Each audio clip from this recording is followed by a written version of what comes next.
If you can't see your side abdominals, you're probably a bit fat. If I drop a banana, I know, although it's not ideal, I can just pick up the banana and I'm back in the game. What keeps you guys motivated to stay on the natty path? Delaney. I've seen Joe and it's just reminded me that anything is possible. Anything is possible if you believe in yourself. Drugs. They wouldn't accuse like Susan Boyle of being on steroids because she's clearly not, whereas at least to some extent. She has got mass. Like. In defence of my body, like I'm obviously if you are like grossly overweight then probably eat less food. Oh, what's up people, how's it going? It's your boy, Matt. It's your boy MattDoesFitness. And me, it's me again. You know, I've just noticed what? They've got two lights, right? I frequently will be in a place for a long period of time and then suddenly become aware of something that's been there the whole time but I've never noticed. Lights. It's weird, isn't it? Like, I've just noticed those two light shades that now you can look at them, they're pretty prominent, but I have not noticed them. Yeah, I did just switch lights on like a few minutes ago. Maybe the lights being on makes a difference. Could be that. We're doing a Q&A. It was unplanned, but Matt came up and he was like, "Do you want to film some videos?" And I was like, basically I stitched Matt up last time because we filmed some shit, and then I put a vlog together. And you know how my vlogs span over like about a fucking month sometimes. Well, basically it was on a different memory card, and I just didn't include it, so I just completely stitched them up. And plus, but the training session we did was like the worst session of all time. Well that was because you can't OHP for shit. Powerlifter versus bodybuilding. Straight up, man.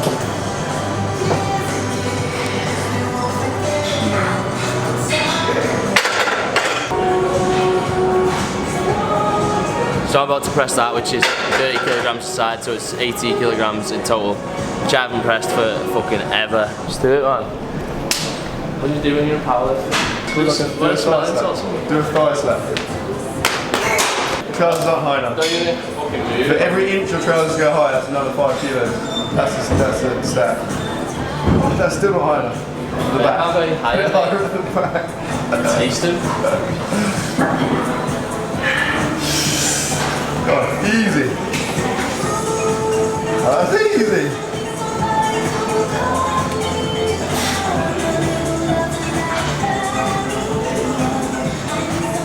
But it wasn't. We did like it was most random. It was like overhead press and then like rear dead. What was it? It was like the most mishmash.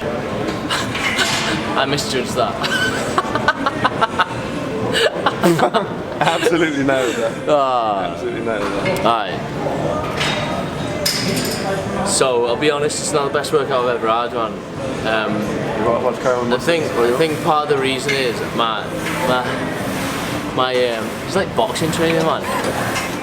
I had a pizza a while ago and it's still in my stomach. I feel like I'm gonna Like the thinnest pizza, you know, like a Pizza Express, like I could never do it. a 1 millimeter thin pizza. So I can reinforce. Why though? I'm just doing the eating shot.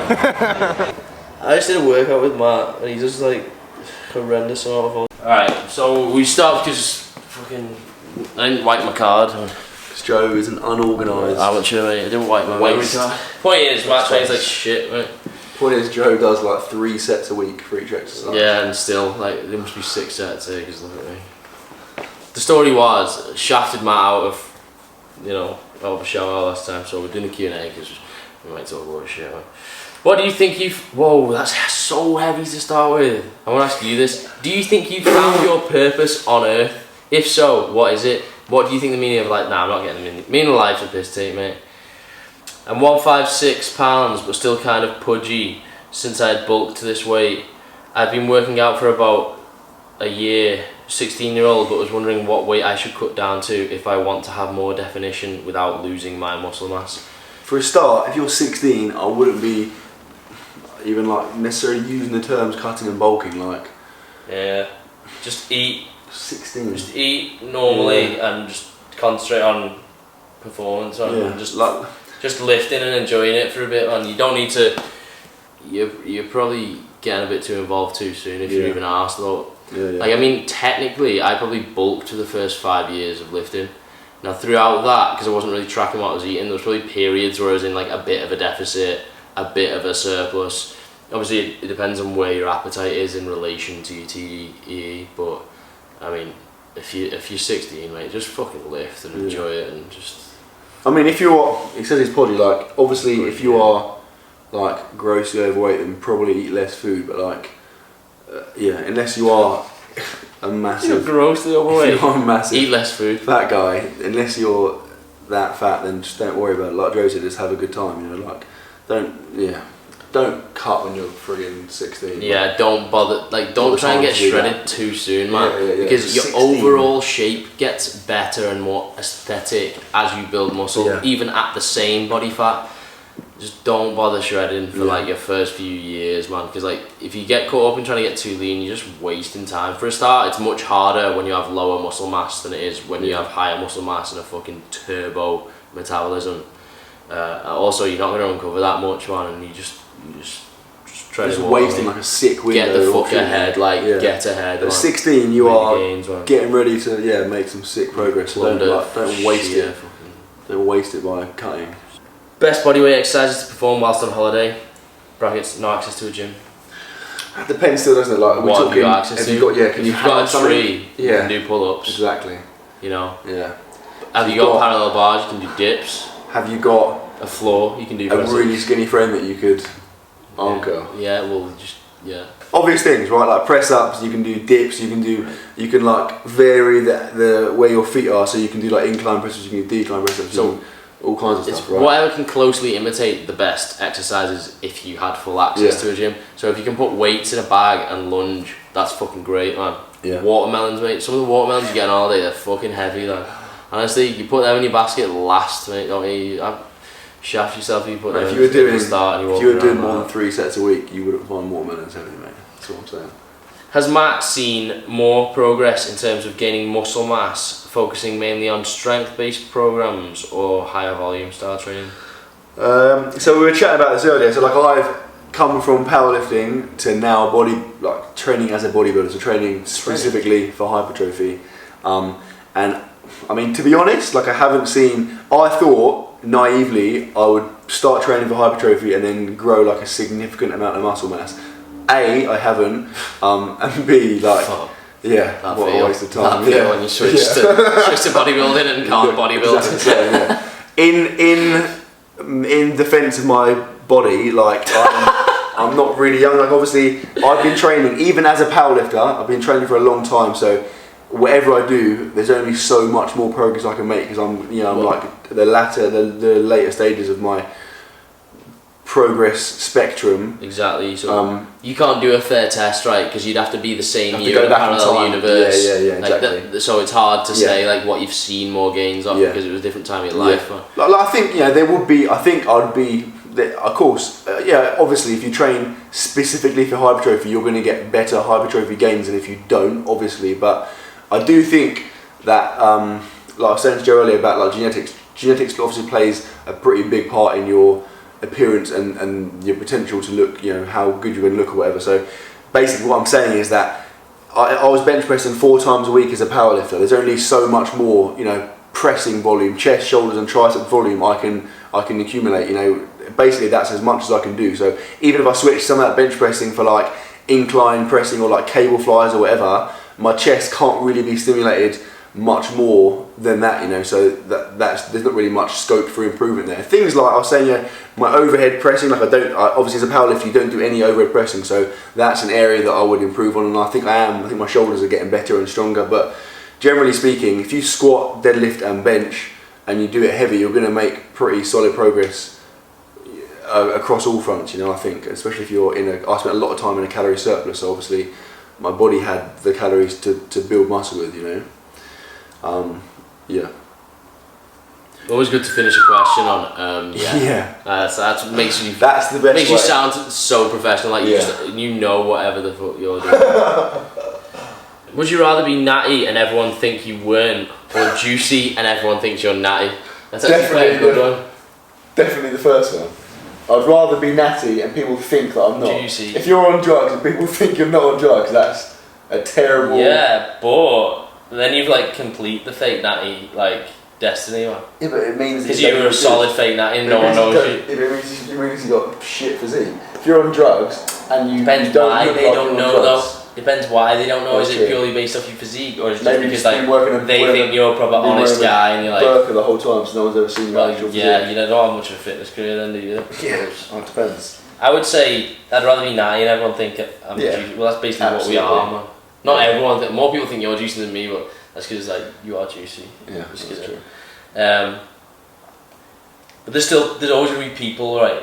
There's always people like we still experience that sometimes. There's plenty of people. Someone commented on me YouTube today saying fake natty. Just the words fake natty. No, what is it? Couldn't even be How's it feel to be branded? Yeah, well, that was someone else who saw that comment. And I'm like, literally, it does not. A lot of people say, oh, it doesn't. The haters don't faze me. Like, I post this shit because I think it's funny. Like, I don't need people. Although I appreciate it, I don't need people just to tell me to ignore the haters, man. Because it's just not a thing, man. Yeah. It's like not a thing to me. Ultimately, it's like that's not even hate. Yeah. It's just poor judgment, man. Yeah. But like also that's ultimately that is a compliment, isn't it? Because if for someone to accuse you of being on steroids, presumably they're doing that because they think you have a sick physique, or a physique unattainable without taking steroids. So therefore, that is still a compliment, isn't it? It's a backhanded compliment. I suppose so. But if you are saying, "Oh, these people don't know what they're talking about," because they think I'm juicy when I'm not, they haven't weighed up all the, if they wrongly think that you're on gear, then one of the arguments against them is you question their judgment and you're like, well, who are you to say this? So can you even take what is a compliment? But it's still to an extent, like they wouldn't accuse like Susan Boyle of being on steroids because she's clearly not, whereas at least to some extent. She has got mass, like, at least to she's some on a serious mass, like. Yeah, if someone says he is definitely not on steroids, that's definitely not a nice, that's like, oh. No, it's not if it's just based off looking at, you don't want to hear that. No, you don't want to hear that. I suppose not, no. Yeah. And sometimes you do get that shit as well, don't you? You get a lot of like, because like, there's the argument, someone will call you natty and then someone will go, someone will call you natty and someone will go, he's clearly natty, and you're like, whoa! While I appreciate the support, actually, hang on a minute. It's not that clear. Yeah. I mean, like, it is up in the air. Yeah. At least, like, debate it a bit. Yeah. Don't be like, anyone who knows anything about lifting knows he's natty. You're like, whoa, Jesus, my feelings, man. Alright. Do you do much in terms of oblique exercises or side abdominals, or are those shreds just purely made from beetroot and salad? Now, I think, like, it depends on your structure, but I have quite big fucking hips anyway, man. I don't want to build them up anymore. I just do normal ab exercises, and I think a lot of the rest of the stuff just, you get it anyway from being athletic, man. Yeah. When I do cardio, I fucking sprint, man. And when I hit the punch bag, I hit the fucking punch bag. Moving and anything that is remotely athletic involves your core inherently. Same with compounds and stuff like that. Yeah. Same with general bodyweight movements like pull-ups. Your whole core is tense on pull-ups. Even doing like cable, like I do like these lat things with the cable, and your core is, especially if you stood up straight, your core is straight, because really it wants to push you that way. This is a bad example, but. Anything like. No, basically, I don't think it's that much use to do like side abdominal exercises. Do you think? Do you think it's worthwhile? Would you? I wouldn't put it in a program for someone. I don't do them. Like I think it's not efficient use of time. Right? If you can't see your side abdominals, you're probably a bit fat. So just get leaner. That would be the priority. I'd say. Yeah. Like if you're fat and you're doing loads of side abdominal exercises, yeah, it's not going to pull them out. Not channeling your efforts in the right direction. Yeah. I just don't think it's ever really an efficient use of time. There's always something better you can be doing in the gym than like a side abdominal thing. Yeah. Does it get easier to stay/look lean year round the more years you've been lifting? Yes, a resounding yes. Yeah. Now, I always look at it like this, right? I feel like the middle here at the bottom, this is like your fucking goal physique, right? And here's the bulk and cut pendulum, right? And so like when you're young, you're fucking swinging right into the bulk, man. And this bulk is like we said, like years, man. Yeah. Like it's fucking, you know what I mean? And so you go in, so it's actually, you kind of represents kind of more like your weight. So like you're kind of fat, a fair bit fatter than your goal physique, yeah. And then you cut again, and you're a fair bit smaller than your goal physique, and then you bulk again, and you're not as fat. This is a bad analogy. The point is, like, you kind of tend towards it, and each cutting phase, you will have a little bit more muscle mass. You know, closer to your goal, and at the end of each bulk, you probably won't have as much fat to lose, and then you get to the point where, like, really, it's rare for me. I'm probably going to this winter, but it's rare for me to like proper dedicate too long to a cut or bulk. Even if I do a cut, be like a little 8 to 10 week summer thing. It's not like a 6 month thing that proper natty bodybuilders do before a comp and that. Yeah, and also the longer you've been lifting for, the less the effect. Like a bulk, for example, is not going to be as effective for someone that's been lifting for 10 years because they can't build the same muscle mass as someone in their first year lifting can. So it's going to be ineffective doing a massive bulk because you're just going to get fat. You can't build that much muscle at that stage in your lifting career. So the more muscle mass you have, like, the less need you have, I guess, to bulk or cut. Yeah. Because why would you? Because you're not going to get much from it. And the thing is, like, also I think I personally have probably adapted from or probably just found a way from like being. You have to do what is good for Instagram sometimes, man. Yeah, you have to maintain a physique, man, because it's your livelihood. That's what I found. And the fact is, being fucking shredded, like, helps pay the bills, man. Yeah. Literally, like, your pictures get more likes, they get more exposure, you make more money. You have more friends. You go fucking. You get some on friends. sick trips. Yeah. You finally get some friends. You know, and so, like, I kind of found that now I'm probably at the point where I can just do slight, you know, I'll do a few weeks in a surplus and I'll feel and look better for it, man.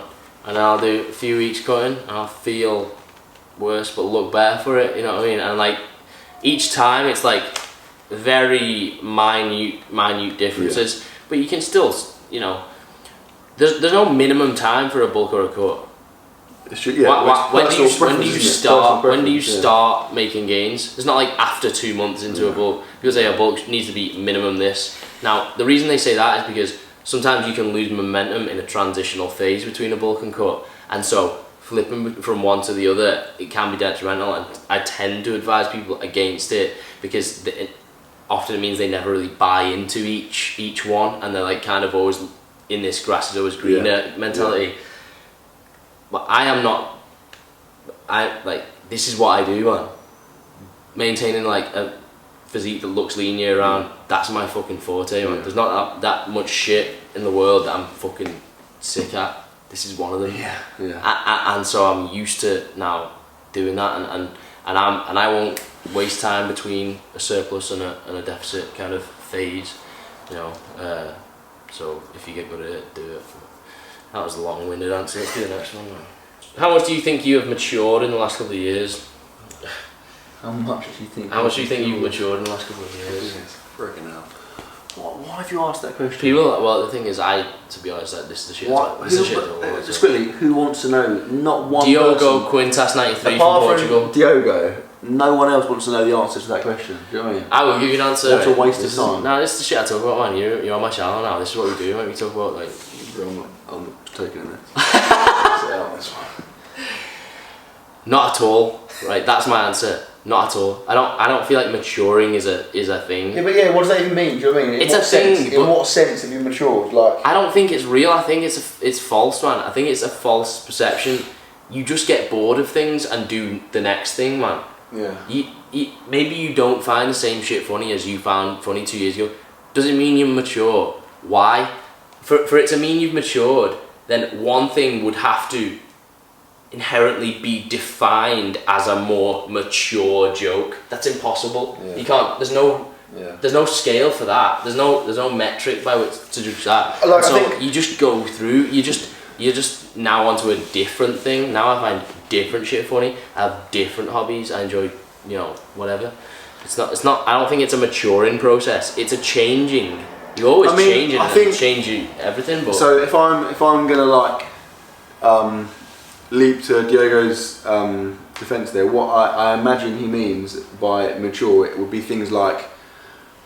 So I guess in a sense, mature would be like maybe maybe going out and drinking less, maybe like doing like. But then I guess maybe becoming what you would. Yeah, maybe getting closer to what you would say is like your kind of the kind of person you want to be. Like, do you know what I mean? Sustainable. Maybe I did go a bit. Yeah, maybe there is. I can see what. Yeah, it is a real thing. Like, in it, you do. Because there are definitely ways in which that, like, for example, maybe when you're young, there's some shit that would be more of an issue to you. You definitely become calmer. Yeah. I definitely am calmer. Yeah, like more tolerable. Even when I was a kid, I was never like easily triggered, or never like had a temper or anything. Yeah. But now I'm less arsed about shit. Yeah. Like, shit can go wrong. Like, I can drop my phone off a cliff and I'm not freaking out about it. But that's like, that comes down to not like a. I think that is what it is, man. I think it's a very like. It's hard to describe. It's a very calm kind of feeling that you get with maturity, I think. But that's always going to happen because that stems from like experience. Like, if something bad happens now, Sorry, we're back. Was it just too long? I don't know. I think the memory card I didn't have fuck notes. Right, Matt's talking about maturing.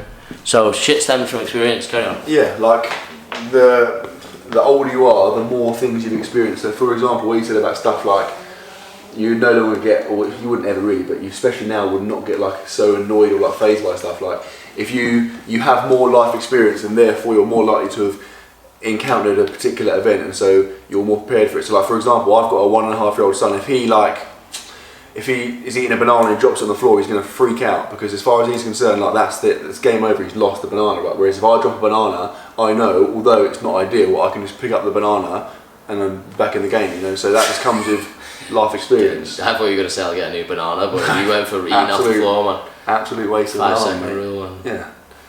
Floors are clean. All your floors are like, mate. But yeah, mine are not clean. In fact, I regularly eat bananas off the floor. Yeah. Cool.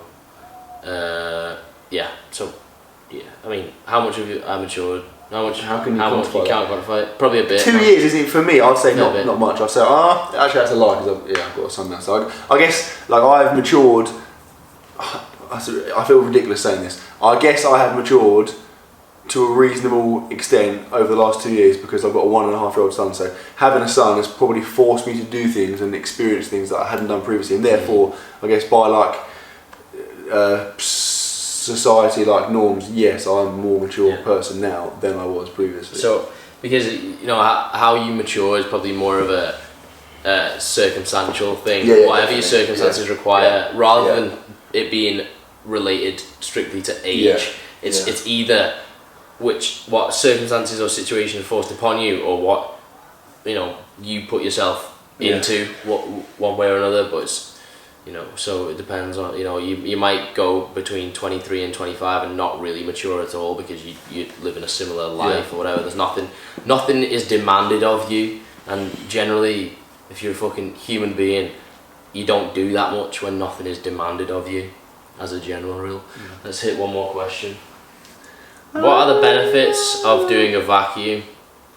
Well, one is just less dust in general. You're good to go straight away. Sometimes we got the flies. They get in and they can't get out. They die. You get rid of them. But you want to mop as well, obviously, because if you've got a laminate floor, vacuuming is not going to be sufficient. You need to mop. You need to do the vacuum first. Probably fortnightly. It goes brush, vacuum, mop, varnish. I'm joking. That's when you eat bananas cleaning off the floor. Cleaning stuff is not ideal, to be honest. It is, but it's not. I don't enjoy doing it. Okay. We didn't even ask that question. Vacuuming, stomach vacuuming. What was the question? I was just gonna leave it like that. What is the use? What was the use? Is that the question? What's the use? I don't know. I don't know if it really does make you waste. Maybe it definitely gives you more control over your abs. So you can probably pull them in more on photos and shit. And like, you're contracting your abs, so there's probably some benefit to that. But like, I mean, I wouldn't. Yeah, I don't know. I wouldn't put it in. If you're spending a significant amount of your life just standing there doing stomach vacuums, probably just do other stuff in that time, I'd say. Yeah. What keeps you guys motivated to stay on the natty path? It's not like you really. It's not really a constant battle, is it? Joe Delaney. I was teetering on the brink this morning, and then I've seen Joe, and it's just reminded me that anything is possible. Anything is possible if you don't believe in take yourself. drugs. Yeah. It's not really a struggle that I'm. Yeah. Nothing needs. It's like saying what keeps you on the path not to stab not someone being in a the serial face. killer. Yeah. Yeah. It's not a daily struggle. We both went for like violence. Yeah. But just keep. Okay. Oh, why does Matt claim to be natural? Why do you claim to be natural? Because if I didn't, then it would be bad, wouldn't it? Yeah. This is a weird thought, right? I'm not trying to. Don't take this the wrong way. Sometimes people say, "Oh, fake natties give kids false expectations," and then they'll look in the mirror and they'll be like, "Oh, I don't look like Simeon Panda. Now I'm gonna like feel bad about myself and have like self-esteem issues." Possibly, maybe that happens. Also, on the contrary, they might look at him and be like, "Wow, that's achievable, natty. Yeah. Maybe I should stay natty because maybe I can achieve that one day." Maybe fake natties keep people off gear. Yeah. Maybe we should get on gear, but not tell anyone, so that we can be fake natties and keep people off gear. When the Lance Armstrong scandal came out, right, how many people were like devastated, but also like he inspired me to like get through my like chemotherapy and stuff. Yeah, exactly. So actually, I mean, this is playing devil's advocate. But you very- can argue. Yeah. I mean, like, you can also argue, right? Yeah, so someone that's on drugs and says they're not, technically they are offering false hope, right? Because that's not attainable without drugs. Yeah, however, someone that has sick genetics, like I have better genetics than other people, some people, right? So that means that what's going to work for me, what's going to help me grow bigger biceps, won't necessarily help someone else. Therefore, It will help you, just not to the same extent. Yeah, right? am I offering false hope there? I am. You can't get as big. Yeah, of course. Yeah. So, like, you can say about anything. Do you know what I mean? Like. Yeah. This is dangerous territory. Yeah. We're probably You get absolutely hammered for this. flirting with the. It's on your channel, so. It is. Yeah. If I upload it this time. Alright, I think that's it. I hope everyone enjoyed the Q&A. Just a chilled one on my couch. I mean, obviously I've been doing a lot of videos jumping in the sea and stuff, and I just thought I'd just chat with you for a bit. It's nice to chat, and it's nice to be normal, man, and just chat, not about like just about whatever. Right, so there, you got anything to say? I'll put Matt's channel in the description if you want to. Thanks, mate. But it's pretty shit. I probably wouldn't. I wouldn't. Like, I'll do it as a formality, not because I recommend it. What I do, subscribe as a joke because it's like quite fun. Yeah, you know how you watch terrible TV programs like Bernard's Watch. Like you know it's terrible. Arsehole Fever 7. Yeah. I was actually in 6. Because you watch those because like in some bizarre. Did you say Bernard's Watch was bad? Yeah. That's fucking legit. The kid was an absolute freak. Here's a question though. When you watched Bernard's Watch, did you think about stopping time and then going and feeling everyone's tits? I watched it when I was like 7, mate. Mate, you went into tits when you were 7. I was banging. Okay. The point is, like, if we see later. Joe Delaney is my hero.